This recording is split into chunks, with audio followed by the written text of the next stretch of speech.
विठ्ठलाच्या कपाळावर जो काळा टिळा लावला जातो त्यामध्ये काळ्या रंगाचा टिळा का लावला जातो ते तुम्हाला माहिती आहे का? जेवढे भक्त पंढरपूरमध्ये विठ्ठलाच्या दर्शनासाठी येतात ते रात्रंदिवस रांगेमध्ये उभे राहतात. ते पाहून विठ्ठल असे म्हणतात, मी लोकांच्या दर्शनासाठी येथे उभा आहे. मी लोकांची प्रतीक्षा करतो, पण ती लोक माझ्या दर्शनासाठी एवढा वेळ रांगेत उभे राहतात हे मला अजिबात स्वीकार नाही. पण काय करणार, लाखो भाविक दर्शनासाठी येतात. त्यांना रांगेत उभं राहून प्रतीक्षा करावीच लागणार. म्हणून हा पंढरीचा राजा भक्तांना रांगेत उभं राहून प्रतीक्षा करावी लागते हा अपराध नष्ट करण्यासाठी रोज रात्री मंदिरात झाडू मारला जातो. जिथे रांगेत भक्त उभे असतात तिथली माती जमा केली जाते आणि ही माती चाळली जाते.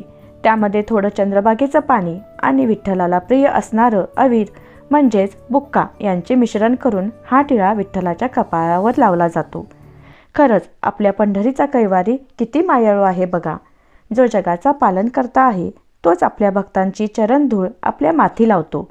अशाच माहितीसाठी चॅनेलला सबस्क्राईब करा, पेजला फॉलो करा. धन्यवाद.